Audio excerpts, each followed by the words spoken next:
بسم اللہ الرحمن الرحیم۔ السلام علیکم ناظرین۔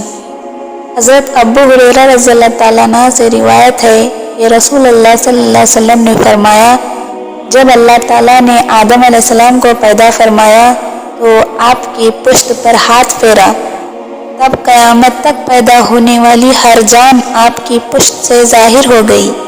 اللہ نے ہر ایک کی آنکھوں کے درمیان نور کی ایک چمک رکھ دی، پھر انہیں آدم علیہ السلام کو دکھایا۔ آدم علیہ السلام نے کہا، یا رب، یہ کون ہے؟ اللہ تعالیٰ نے فرمایا، یہ تیری اولاد ہے۔ آپ کو ان میں سے ایک آدمی نظر آیا جس کی پیشانی کی چمک آپ کو بہت اچھی لگی۔ فرمایا، یا رب، یہ کون ہے؟ اللہ تعالیٰ نے فرمایا، یہ تیری اولاد میں آخری زمانے کی قوموں میں سے ایک آدمی ہے جس کا نام داؤد علیہ السلام ہوگا۔ حضرت ابی بن کعب رضی اللہ تعالیٰ عنہ نے فرمایا، اللہ تعالیٰ نے اس دن ان سب کو جمع کیا جو آدم علیہ السلام کی پشت سے قیامت تک پیدا ہونے والے تھے۔ ان کو پیدا کر کے اور ان کی صورتیں بنا کر انہیں بولنے کی طاقت دی۔ وہ بولنے لگے تو ان سے عہد و پیمان لیا اور انہیں خود ان پر گواہ ٹھہرایا۔ فرمایا، کیا میں تمہارا رب نہیں؟ انہوں نے کہا، ضرور ہے۔ اللہ تعالیٰ نے فرمایا، میں تم پر 7 آسمانوں اور 7 زمینوں کو گواہ بناتا ہوں اور تم پر تمہارے باپ آدم کو گواہ بناتا ہوں۔ قیامت کے دن یہ نہ کہنا، ہمیں اس کا علم نہ تھا۔ یاد رکھو، میرے سوا کوئی معبود نہیں اور میرے سوا کوئی مالک نہیں۔ میرے ساتھ شرک نہ کرنا۔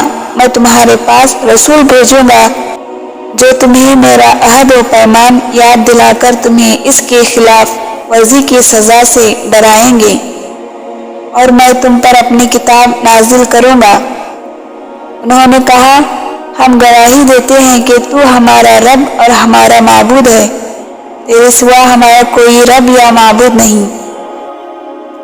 اللہ نے ان کے باپ آدم علیہ السلام کو بلند کیا۔ اس نے ان سب کو دیکھا تو ان میں امیر غریب، خوبصورت اور بدصورت افراد نظر آئے۔ انہوں نے عرض کی، یا رب، کاش تو ان سب کو برابر کر دیتا۔ اللہ تعالیٰ نے فرمایا، میں چاہتا ہوں کہ میرا شکر کیا جائے۔ آدم علیہ السلام کو ان میں پیغمبر بھی نظر آئے جو روشن چراغوں کی طرح منور تھے۔ ان سے رسالت و نبوت کا ایک خاص وعدہ بھی لیا گیا۔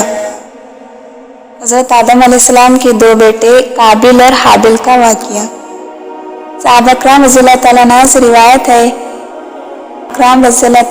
روایت ہے کہ آدم علیہ السلام ہر لڑکے کی شادی کسی دوسرے لڑکے کے ساتھ پیدا ہونے والی لڑکی سے کرتے تھے۔ حابل نے قابل کی بہن سے نکاح کرنے کا ارادہ کیا اور قابل کی بہن زیادہ خوش شکل تھی، چنانچہ قابل نے چاہا کہ اس کی شادی حابل کی بجائے خود اس سے ہو جائے۔ آدم علیہ السلام نے اسے حکم دیا کہ حابل کو اس سے نکاح کرنے دے۔ اس نے انکار کر دیا تو آدم علیہ السلام نے دونوں کو قربانی کرنے کا حکم دیا۔ حابل بھیڑ بکریاں پالتا تھا، اس نے ایک موٹا تازہ جانور قربان کیا۔ قابل نے اپنی کھیتی میں سے نکمی فصل کا ایک گٹا قربانی کے طور پر پیش کیا۔ آسمان سے آگ اتری، اس نے حابل کی قربانی کو کھا لیا لیکن قابل کی قربانی کو چھوڑ دیا۔ اسے غصہ آ گیا، اس نے کہا، میں ضرور تجھے قتل کر دوں گا تاکہ تو میری بہن سے شادی نہ کر سکی۔ حابل نے کہا، اللہ تعالیٰ پرہیزگاروں سے قربانی قبول فرماتا ہے۔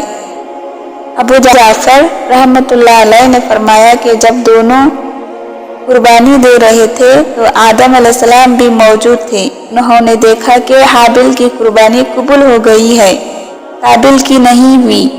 تب قابل نے آدم علیہ السلام سے کہا، اس کی قربانی اس لیے قبول ہوئی ہے کہ آپ نے اس کے حق میں دعا کی تھی اور آپ نے میرے حق میں دعا نہیں کی۔ اس کے بعد اس نے تنہائی میں حابل کو دھمکی دی۔ ایک رات حابل کو جانور چراتے ہوئے واپس آنے میں دیر ہو گئی۔